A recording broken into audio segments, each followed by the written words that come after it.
Alright, welcome back folks to the latest video in the MechWarrior Living Legends tutorial series. My name is Tyler Jorgensen. I'm with the MechWarrior Living Legends wiki team. In this video we're going to cover damaged components, damaged parts of your mech, lost components, and heat management.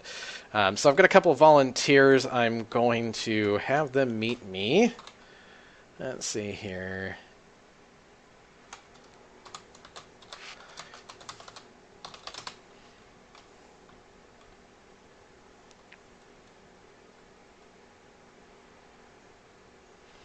As you saw there, I called out a specific segment of a grid on a map to have them meet me.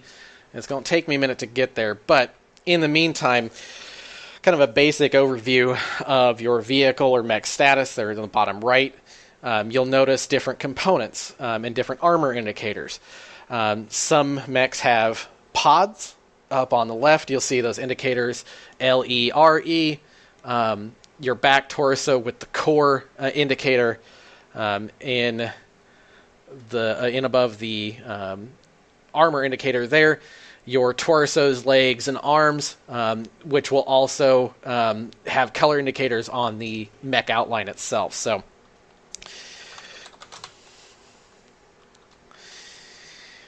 the heavier the vehicle, the more armor it has, the more beating you can take. Now that doesn't necessarily mean I'm going to take on 5 mechs in an assault mech and I'm going to win. No. It doesn't work that way. Again, as I stated in an earlier video, always work together with your team. Okay, so your target indicator when you target an enemy mech is going to be shown here. Now you saw it flash there briefly, outdated. That means they're behind an obstacle, building, hill, whatever.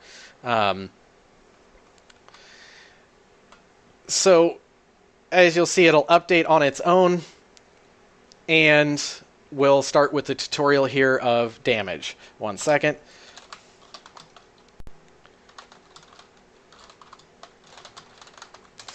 So you have different weapons, different ranges. You'll see here the range indicator of how far the weapon will reach before it is basically impotent. Most missiles will have a range of anywhere from 300 to 1,200 meters. Your lasers will have anywhere from 300 to about 700 to 800 meters. Your PPCs will have a max range of 900 for ER, 700 for standard. Your autocannons will have various ranges, so on and so forth. So pay attention to that so you don't go firing at a target that's 800 meters away with a weapon that only has a range of 450 meters. So I'm going to go ahead and damage him here. As you see, his indicators started changing colors. His armor started depleting, indicating damage. So I'm going to focus in on a specific component here. It's going to take it a minute to wear it down. I'm out of range for that one.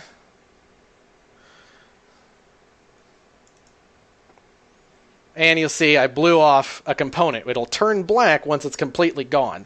And then that will cause them to lose weapons and functionality.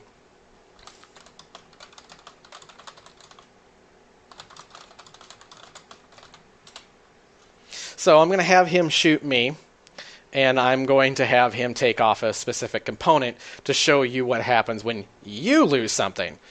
So as you see, my status indicator there is starting to whittle down, and once he takes it off, you'll see one of my weapons went gray.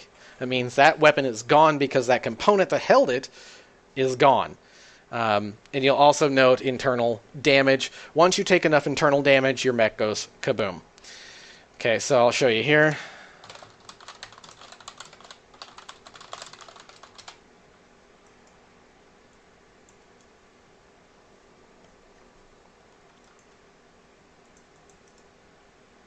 Oh, core breach, back it off. By the way, don't stand too close if you see a mech go like this, because that will ruin your day. I took a little bit of damage because I was a little too close, but bright flash and a nice nuclear explosion. So if you see that bright flash buildup, run very far away because that will cause damage to your mech. So back torso has very, very light armor. Your front will have the most. Your legs will have about middling. So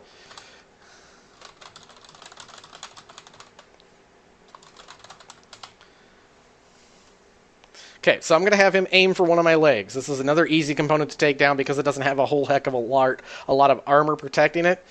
So I'm going to have him whittle down my leg. There's two components to a leg. There's the armor, and then this little green bit here is basically the structural bone of the leg itself. So usually once the leg is worn down far enough, as you'll see here in a second, it'll take him a second to whittle it the rest of the way down.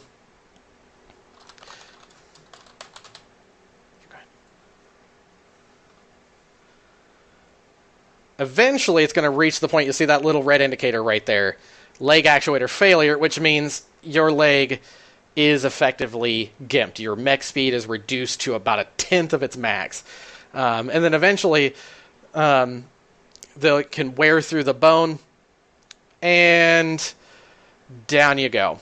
So, damage components on mechs is a very effective way to take out your enemy.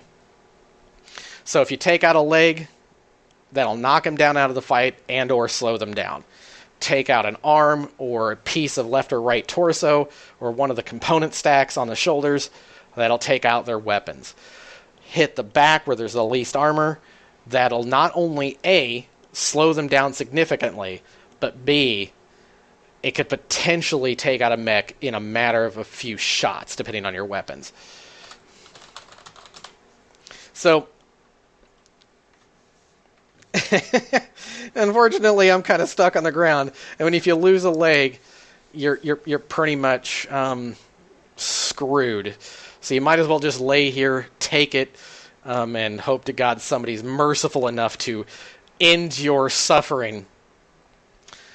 You know, you'll hear the groans of strained components, and armor indicators will slowly go down to the point where your internal structure is vulnerable, and the end result is usually that. Oh, and he cored me. Very nice. Alright, so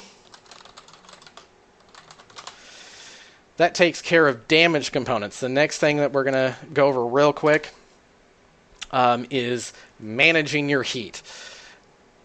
So if you notice when you're looking at mechs, they come with different kinds of heat sinks. Some have double heat sinks, which means they dissipate heat faster. Some come with no heat sinks, which is bad, especially if it comes with weapons that generate a lot of heat. That means it's basically venting heat from the chassis of the mech itself. Some will have standard heat sinks, no heat sinks, one double heat sink, so on and so forth. The more heat sinks, obviously, the faster your mech's going to dissipate heat, the longer you can stay in a fight. So I'm going to pick something here that will generate heat and kind of show you what happens the more heat that you put out. So, another thing that can also generate a lot of heat is the mask speed booster, which is your speed accelerator built in on some mechs. That generates a lot of heat. In cold environments like the one I'm in, depending on how many heat sinks you have and their efficiency, you can hold it down and not generate a whole heck of a lot of heat. So I'm going to get outside the base here and show you some heat buildup. So watch that heat indicator there in the bottom right. You'll start seeing it climb. So you'll notice heat level critical means at the yellow band, slow down, bud. And eventually your mech itself will shut itself down and protect itself from too much critical damage. But as you see there, as I mentioned before, if you go into the red band, it's going to start causing damage to the mech physically yourself. So Also, another destroyed component to watch out for is loss of heat sinks. You lose a heat sink, your mech's ability to drain that heat is reduced. So if you see a nice little splash of coolant out of nowhere, that most likely means somebody's compromised one of your heat sinks, and your mech's ability to vent that heat has been reduced. Also, if you notice it's flashing eject here, my back torso has been damaged enough that it's actually started to damage the core of my mech, and it's telling me, get out, get out, get out. You'll also note as well my mech's top speed is significantly reduced because the core output is damaged. So, a few things to watch out for as you're piloting a mech.